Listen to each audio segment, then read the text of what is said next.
Greetings and welcome to another Lessons with Odin. On this episode, I will be showing you how to make this wrought iron gate inspired bracelet piece. This was done using the newfangled Vexolo beads that were sent to me by Beads. And I was tasked with trying to make a design using these beads, and this is one of the two designs that I came up with. I wanted to do something that wasn't very obvious for a bezel. I kind of wanted to make a chain of some form with this, so this is what I came up with, and it's kind of bezel-y in itself anyway, but I think it still works out, and I really like the effect of these, especially because you can really see the Vexolo points here and how they match with the DiamonDuos that I used. So I think this is just a really cool piece. I kind of want to try it with like black or graphite or hematite or something like that to make it really wrought iron effect, but this is just the color pattern that I came up with. So I've also got a coupon code for you guys from Beads. This is not an affiliate code, this is just something that they sent me to save you guys some money too. So SBeads for 10% off your next purchase. And they got some shipping deals. It's like, if you spend $100, it's free shipping. $60 and it's like $3, but otherwise it's $6, which, you know, isn't too bad. And it gets to you fast because they have a warehouse right in the USA, so it gets to you pretty damn quickly. I usually have my beads within like 4 days. It's really cool. And that's also where I get my spikes, so you guys know that I get my stuff from there pretty frequently. For this project, you will need, obviously, you will need the 2-hole Vexolos. Now, this all really depends on what you do.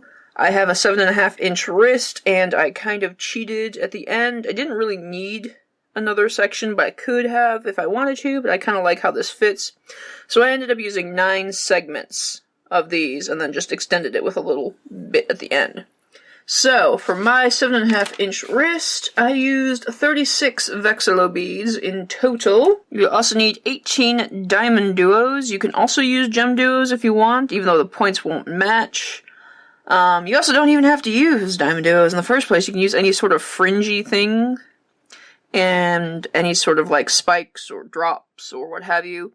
It has a very fine point, so like a super duo would work, a rice bead, a thorn, something like that. A dagger would probably work just fine. Whatever you feel like doing, what you got in your stash.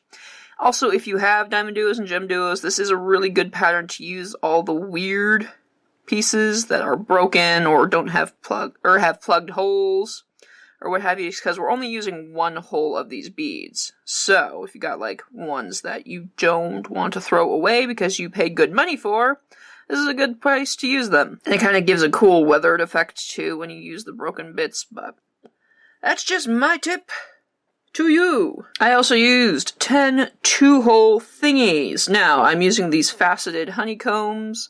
You can use regular flat honeycombs. You can use 2-hole cabochons, the ones that are smooth and round. Just whatever you have in your stash that's about 6 millimeters. You could probably use Tilas or tile beads. Those probably would work too. It would just give you a different dynamic. I used 22 true 2mm beads, these fire polish beads. You don't really have to use these. You can use seed beads as well. I just used them to put a transition in where the cabochons are, the 2-hole honeycombs are. So it's purely decorative, nothing structural, so you can use whatever you want. I like to use delicas to replace those from time to time. You can just use regular 11-0 seed beads, but if you want to be extra fancy, I used true 2mm in that. You'll need 33mm round pearls. I'm using Swarovski. These are in the center here. You can probably use fire polish if you'd like. You will need 38 3mm rounds. I'm using Swarovski pearls. You can probably use fire polish as well. I've just used them in the center here, and then I added one just to extend my clasp a little bit, because I didn't want to make another section, because I'm lazy. We will also need 9 4mm fire polish beads. You can probably use Bicones or what have you. I use them in the center here just to add a little pop of color. You will also need 8-0 Demi Round beads. Now, I used 2 colors in the pattern that I used just because it's how I wanted the color coordination to work. You don't have to use 2 colors. I used it here and here just so that I didn't want too much matte black to contrast, but use what you have and what you want. You will also need size 15 seed beads. These are Miyukis. Tohos are fine, but yes.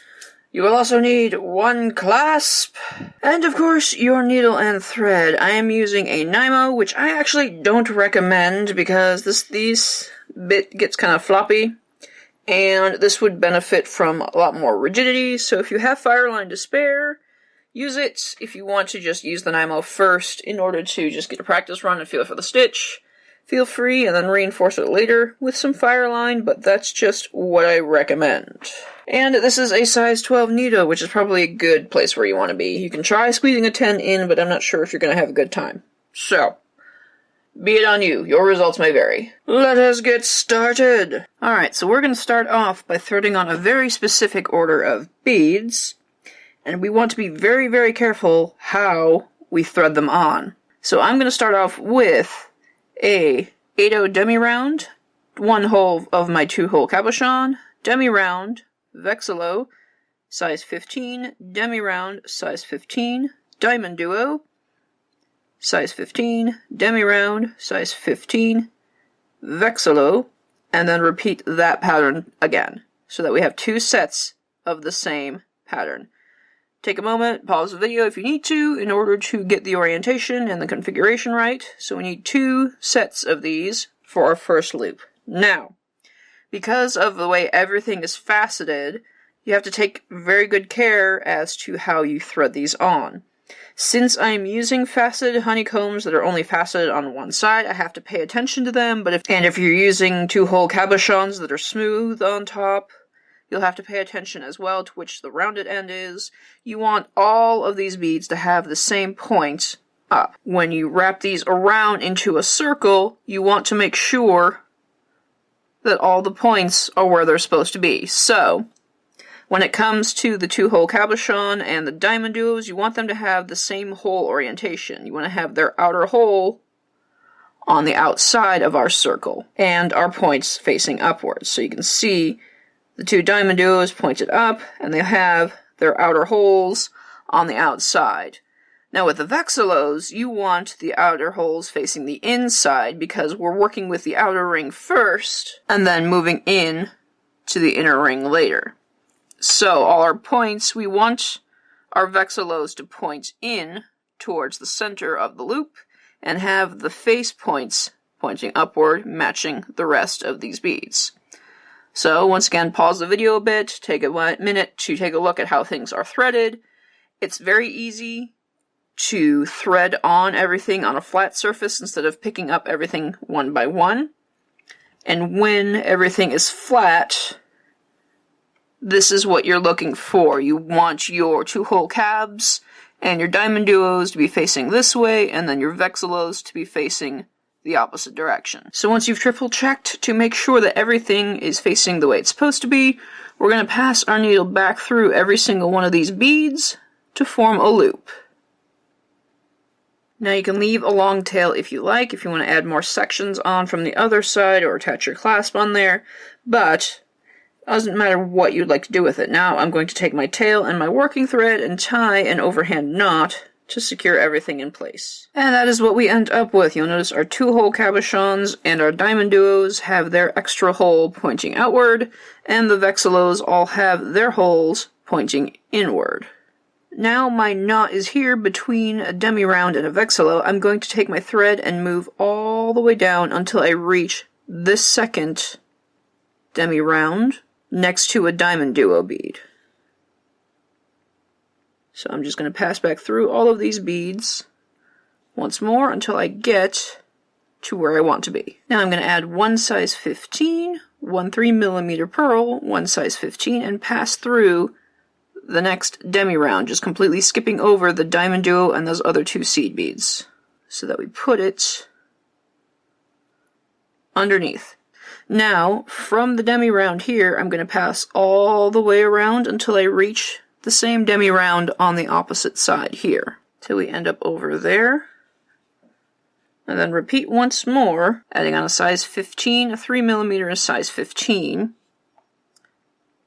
jumping over and passing through the next Demi Round so that we have 2 pearls on each side. Now, I'm going to travel all the way around until I reach the Demi Round on the opposite side again. Doing this will just add some reinforcement on the circle as well, and we're smoothly transitioning to the other side of the Vexolo beads without adding too much thread showing. Okay, so here I am at the Demi Round on the opposite side. I'm going to pass through the size 15 and the 3mm pearl underneath.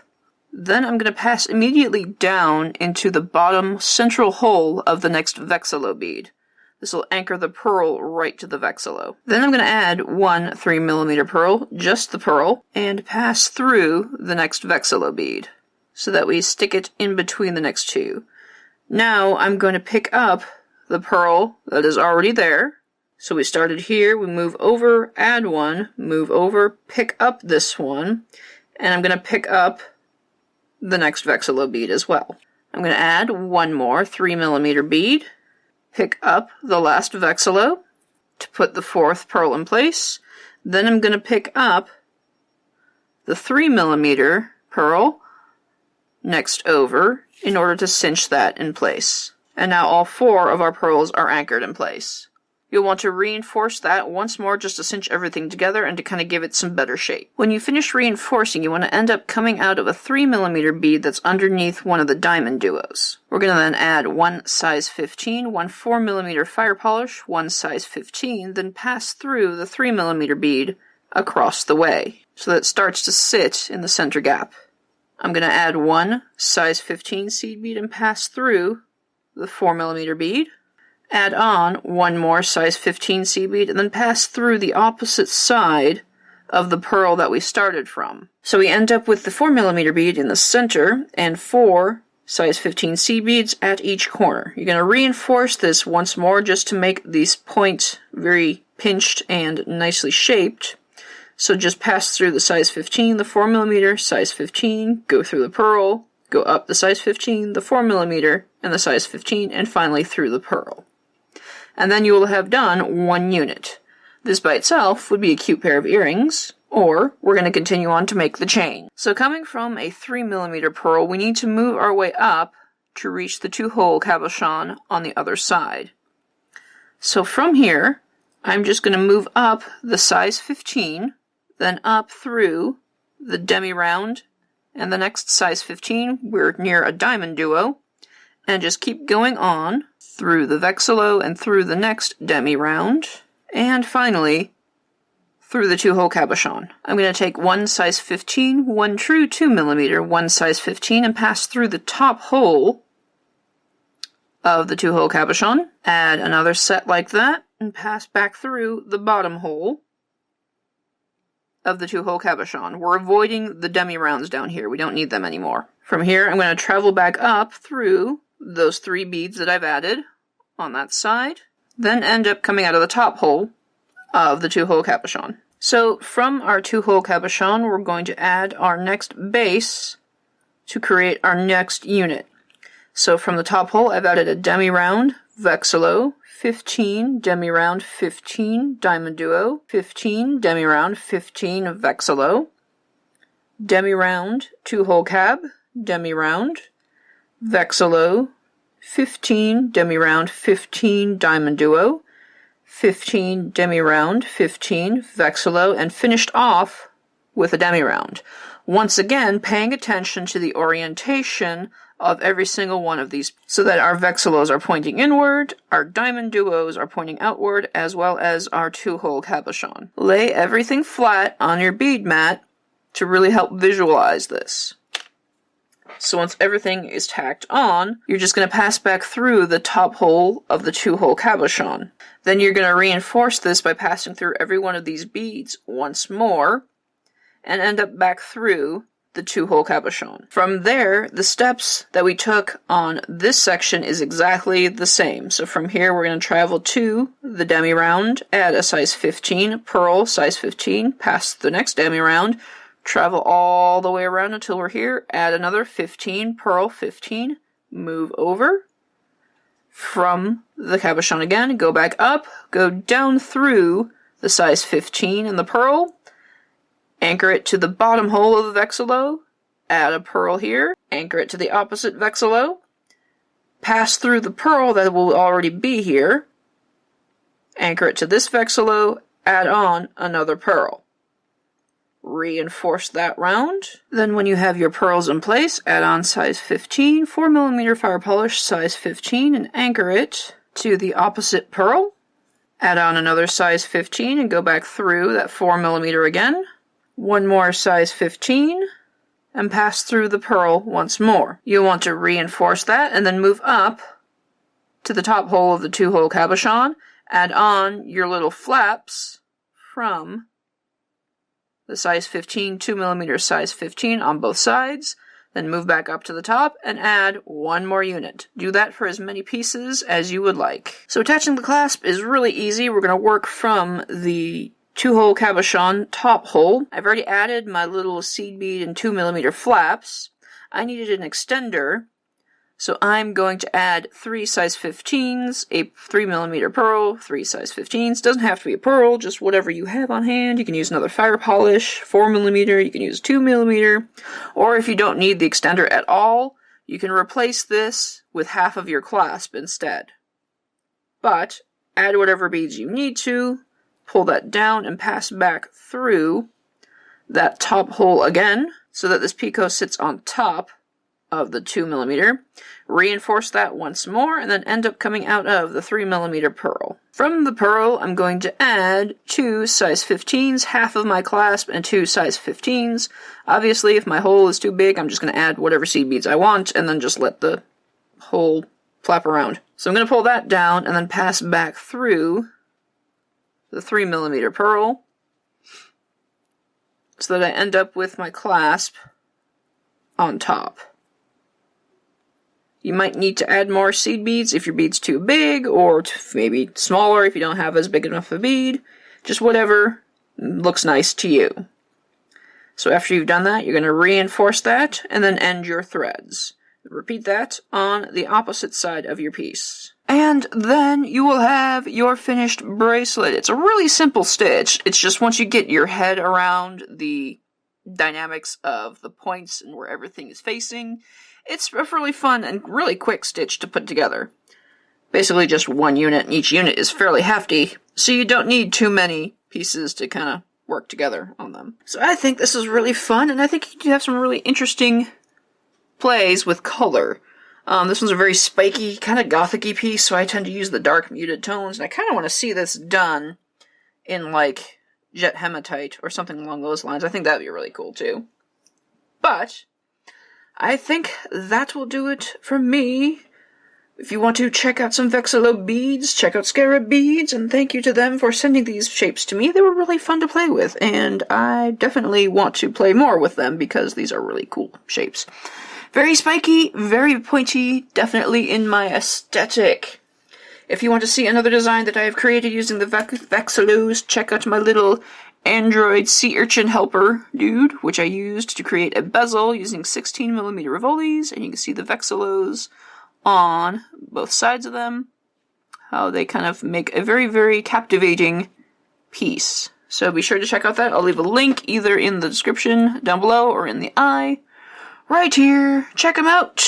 And be sure to like up this video and subscribe if you want to see more bullshit from me. I do a lot more things than just jewelry to humiliate myself on the internet. Check out my other beading tutorials on Skillshare if you're looking for more complicated classes, as well as my science fiction writing. I'm currently in progress of a second book. If you want to check out the first one in time, be sure to check out my writing blog. All pertinent links I'll be down below. Thank y'all so much for joining me, and of course, if there's anything I need to be trying out right now, feel free to let me know down below. And I will see you next time.